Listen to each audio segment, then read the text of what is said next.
भैरव और पार्वती के जुड़वा बेटों की। आज से 20 साल पहले जब भैरव और पार्वती को जुड़वा बेटे हुए तब वो बहुत खुश थे, लेकिन जैसे जैसे समय बीतता गया उनकी खुशी कम होती गई, क्योंकि अब ये दोनों आपस में लड़ते ही रहते थे। तूने मुझे क्यों मारा? तूने मेरी कमीज क्यों पहनी? तेरी कमीज कहा, ये मेरी है। अरे झूठे, ये कमीज मेरी है। मैंने कहा ना ये मेरी है। इन दोनों का झगड़ा इतना बढ़ जाता था कि दोनों हाथापाई करने लगते थे और बेचारे भैरव और पार्वती इन्हें छुड़ाने में लग जाते थे। दोनों की शादी की उम्र हो चुकी थी, लेकिन इनकी हाथापाई अब भी जारी थी, जिसकी वजह से इनके माता पिता हमेशा चिंता में डूबे रहते थे। अब इन दोनों का क्या होगा? ये दोनों तो एक दूसरे के दुश्मन ही है। मुझे समझ नहीं आता कि हम इन दोनों का क्या करें। मैंने सुना है कि बगल वाले गांव में एक सिद्ध बाबा पधारे हैं। क्यों ना हम उन्हें अपनी समस्या बताएं? ठीक है, ये भी करके देख लेते हैं। भैरव और पार्वती सिद्ध बाबा के पास गए। बोलो बच्चा, तुम्हारी समस्या क्या है? हमारी समस्या हमारे जुड़वा बेटे हैं जो हमेशा झगड़ते ही रहते हैं। वो दोनों एक दूसरे के दुश्मन हैं। बाबा, अब आप ही इसका समाधान बताइए। लालच। क्या?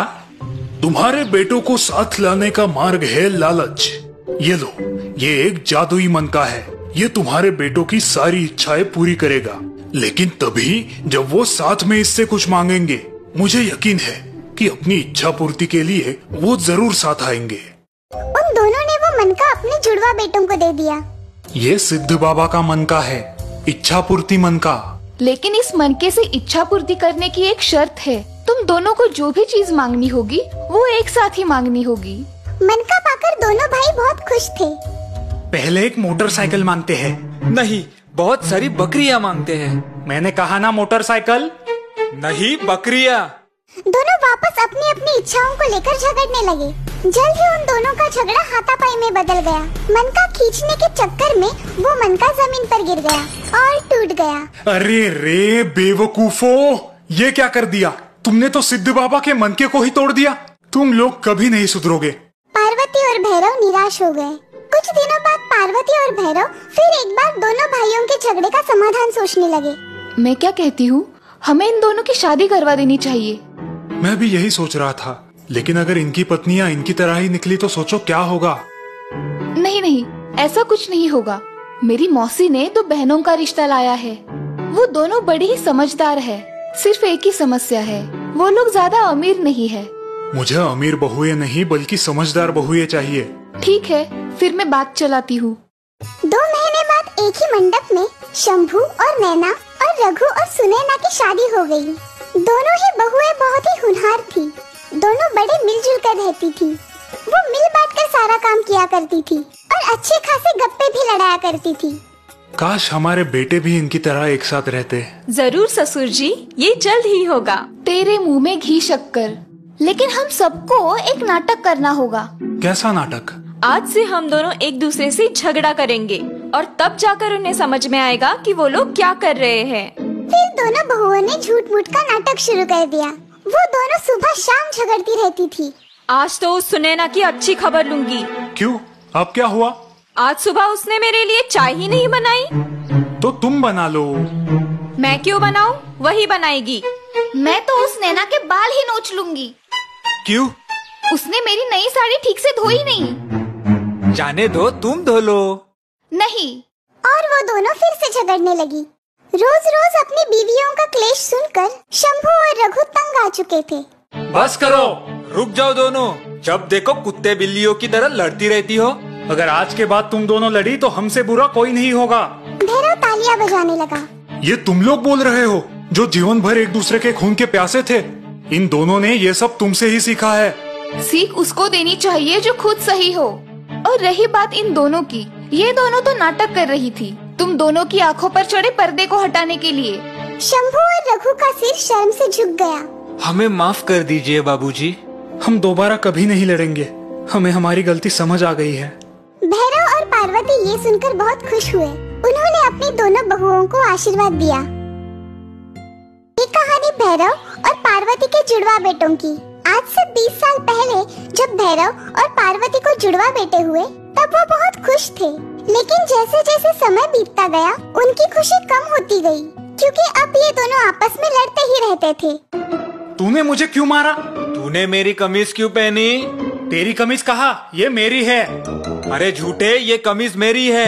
मैंने कहा ना ये मेरी है। इन दोनों का झगड़ा इतना बढ़ जाता था कि दोनों हाथापाई करने लगते थे और बेचारे भैरव और पार्वती इन्हें छुड़ाने में लग जाते थे। दोनों की शादी की उम्र हो चुकी थी, लेकिन इनकी हाथापाई अब भी जारी थी, जिसकी वजह से इनके माता पिता हमेशा चिंता में डूबे रहते थे। अब इन दोनों का क्या होगा? ये दोनों तो एक दूसरे के दुश्मन ही है। मुझे समझ नहीं आता कि हम इन दोनों का क्या करें। मैंने सुना है कि बगल वाले गांव में एक सिद्ध बाबा पधारे हैं। क्यों ना हम उन्हें अपनी समस्या बताएं? ठीक है, ये भी करके देख लेते हैं। भैरव और पार्वती सिद्ध बाबा के पास गए। बोलो बच्चा, तुम्हारी समस्या क्या है? हमारी समस्या हमारे जुड़वा बेटे हैं जो हमेशा झगड़ते ही रहते हैं। वो दोनों एक दूसरे के दुश्मन हैं। बाबा, अब आप ही इसका समाधान बताइए। लालच। क्या? तुम्हारे बेटों को साथ लाने का मार्ग है लालच। ये लो, ये एक जादुई मनका है। ये तुम्हारे बेटों की सारी इच्छाएं पूरी करेगा, लेकिन तभी जब वो साथ में इससे कुछ मांगेंगे। मुझे यकीन है कि अपनी इच्छा पूर्ति के लिए वो जरूर साथ आएंगे। उन दोनों ने वो मनका अपने जुड़वा बेटों को दे दिया। ये सिद्ध बाबा का मनका है, इच्छा पूर्ति मनका।